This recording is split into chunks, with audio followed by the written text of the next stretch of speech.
To hear from you, Ray, we want to check in with you, the head of Communities and Schools, or CIS. First of all, tell us a little bit about what your organization provides for students.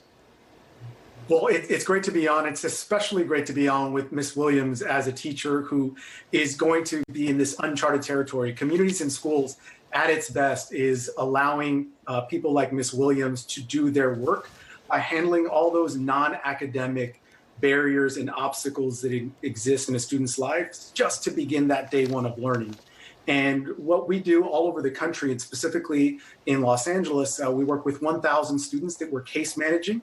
That is obviously a number that is likely to grow with students who over the last several months have, to put it plainly, dealt with a traumatic experience.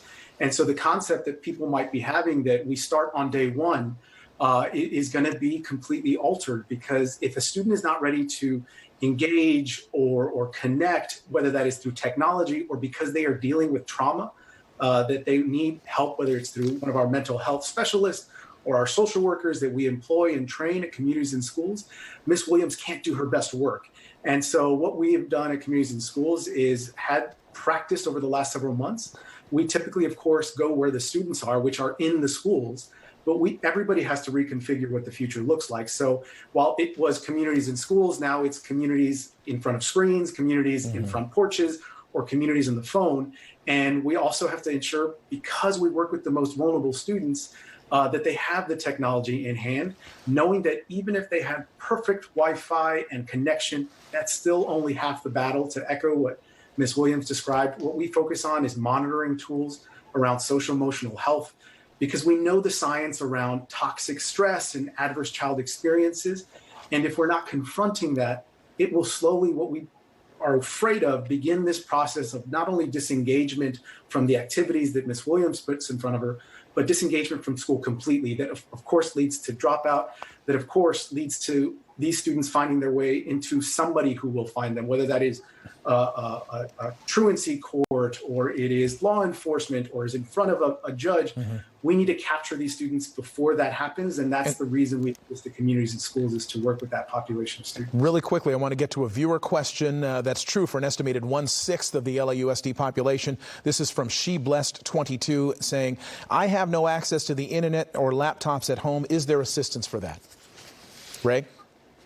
Yeah, let me jump in. What we've learned is that there isn't, and we have been ill prepared to deal with all of these structural inequities that we had never been prepared for, because it was a nice to have. For a lot of the families that we work with at Communities and Schools, the concept of Wi-Fi or even more than one technology device in the home is a foreign concept for the students. So obviously, we're now seeing a huge rush, and there's essentially two tests that this pandemic is going to hold in front of us, that we will have to answer and account to a year from now, is how quickly we were able to respond to this huge gap. We're seeing some private foundations, some philanthropy step up, but it really is the question of what will our legislatures do to fill that gap in, recognizing that that's still half of the test. The second test is whether we are willing to admit that a student's ability to perform academically is impacted by all those things that are non-academic related, especially with our families in LA. And those things have been seen as a nice component for schools. It needs to be necessary to have a trained psych coordinator, mental health specialist who is helping students, especially the most vulnerable populations. A question now for Dr. Dodd.